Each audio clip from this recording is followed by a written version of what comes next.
안녕하세요. 기억나는 것은 6년 전에 11조에 대해서 주일 설교를 했는데 얼마나 힘들었었는지가 기억이 납니다. 오늘은 주일 설교도 아니고 유튜브로 11조에 대한 말씀을 10분 안에 전해드리게 되어서 조금은 마음이 가볍습니다. 먼저 본문 말씀을 제가 읽어 드리도록 하겠습니다. 말라기 3장 7절로 12절 말씀입니다. 만군의 여호와가 이르노라 너희 조상의 날로부터 너희가 나의 규례를 떠나 지키지 아니하였도다. 그런즉 내게로 돌아오라. 그리하면 나도 너희에게로 돌아가리라 하였더니 너희가 이르기를 우리가 어떻게 하여야 돌아가리이까 하는도다. 사람이 어찌 하나님의 것을 도둑질하겠느냐. 그러나 너희는 나의 것을 도둑질하고도 말하기를 우리가 어떻게 주의 것을 도둑질하였나이까 하는도다. 이는 곧 11조와 봉헌물이라. 너희 온 나라가 나의 것을 도둑질하였으므로 너희가 저주를 받았느니라. 만군의 여호와가 이르노라 너희의 온전한 11조를 창고에 들여 나의 집에 양식이 있게 하고 그것으로 나를 시험하여 내가 하늘문을 열고 너희에게 복을 쌓을 것이 없도록 붙지 아니하나 보라. 만군의 여호와가 이르노라 내가 너희를 위하여 메뚜기를 금하며 너희 토지 소산을 먹어 없애지 못하게 하며 너희 밭에 포도나무가 기한 전에 떨어지지 않게 하리니 너희 땅이 아름다워짐으로 모든 이방인들이 너희를 복되다 하리라. 만군의 여호와의 말이니라. 아멘. 역시 본문 말씀을 여러분이 들으시면서 마음이 불편하신 분들이 계셨는지요. 오해하지 말으셔야 되는 것은 제가 11조에 대한 말씀을 드리는 것은 우리 성도들을 축복하고 싶어서이지 11조를 드리라고 이 말씀을 드리는 것은 아닙니다. 바울의 흉내를 내자면 하나님이 내 증인이시라 이렇게 말씀드릴 수 있습니다. 오늘 말씀은 믿음과 결부시키는 것이 매우 중요합니다. 히브리서 4장 2절에 보면 들은 바 그 말씀이 그들에게 유익하지 못한 것은 듣는 자가 믿음과 결부시키지 아니함이라 라는 말씀이 있습니다. 본문 10절에서 하나님은 온전한 11조를 들여서 나의 집에 양식이 있게 하고 그것으로 나를 시험하여 보라. 내가 하늘문을 열고 너희에게 쌓을 것이 없도록 붙지 아니하냐 보라 라고 말씀하고 있습니다. 당신의 이름까지 걸고 말씀하고 있는 것입니다. 저는 정말 우리 성도들이 쌓을 것이 없도록 물질의 축복을 받았으면 하는 마음이 간절합니다. 그러나 한편으로는 온전한 11조를 드린다는 것이 얼마나 힘든 일인지 만만치 않은 헌신이기에 11조에 대한 말씀을 전하는 것은 여전히 저에게는 부담스러운 일이 아닐 수가 없습니다. 오늘 말씀을 듣는 이에 따라서 이 말씀의 칼자루를 잡는 분도 계시고 말씀의 칼날을 잡는 분도 계실 것입니다. 말씀의 칼자루를 잡으시게 되면 그 말씀으로 하나님이 쌓을 것이 없도록 하늘문을 열고 축복해 주시는 은혜를 누릴 것이며 말씀의 칼날을 잡으시게 되면 신앙생활에 상처를 입으실 수도 있습니다.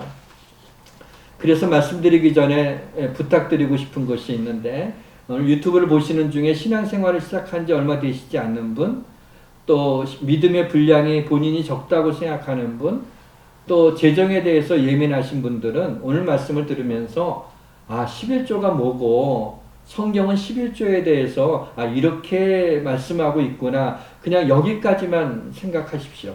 11조를 드려야 된다는 부담감을 갖지 마시고 그 이상을 생각하지 마시고 그렇게 생각해 주셨으면 고맙겠습니다. 11조의 기원은 하나님이 율법을 주시기 전 족장시대인 아브라함 때로 거슬러 올라갑니다. 창세기 14장에 보게 되면은 소돔에 살던 조카 롯이 붙잡혀 가게 되죠.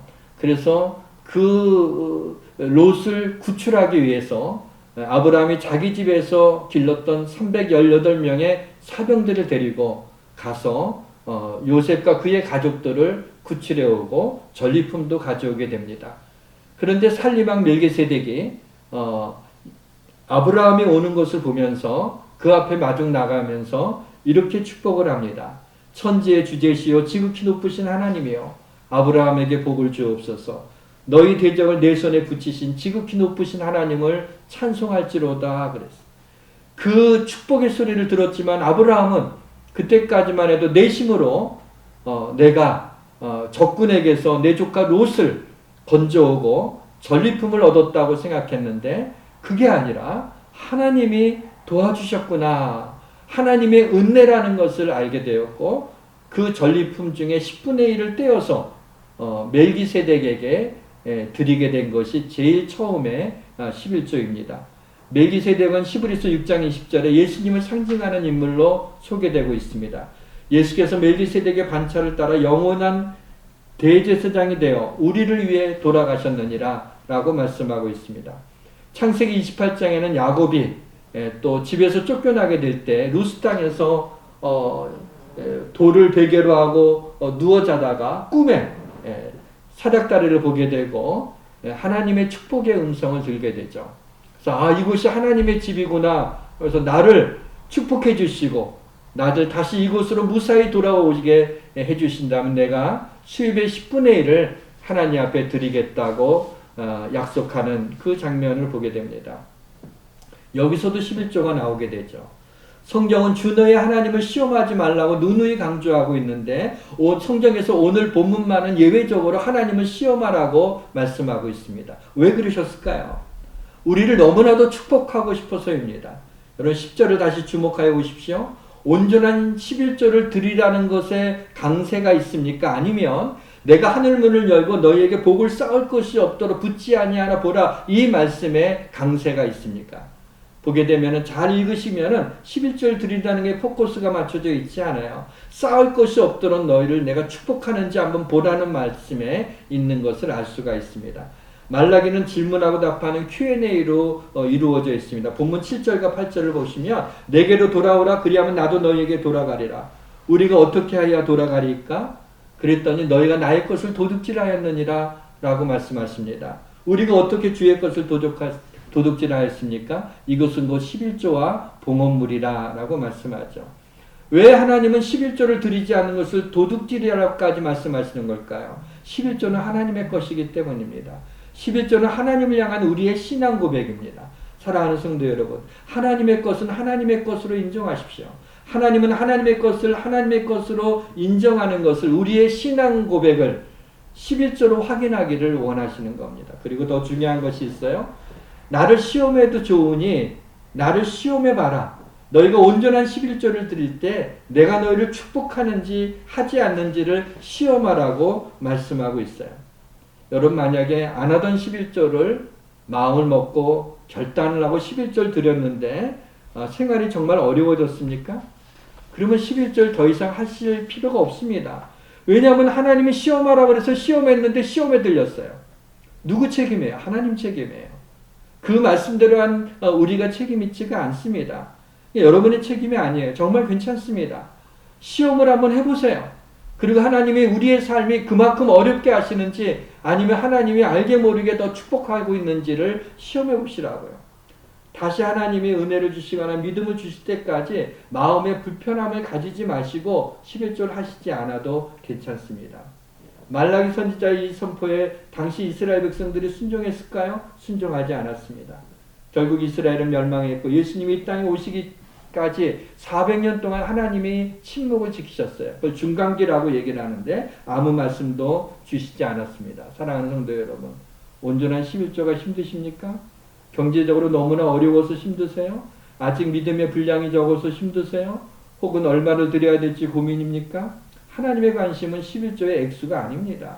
하나님의 관심은 모든 것이 하나님께로부터 왔음을 고백하는 우리의 믿음입니다.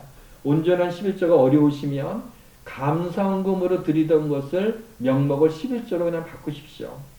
그래서 하나님 앞에 드려보시길 바랍니다.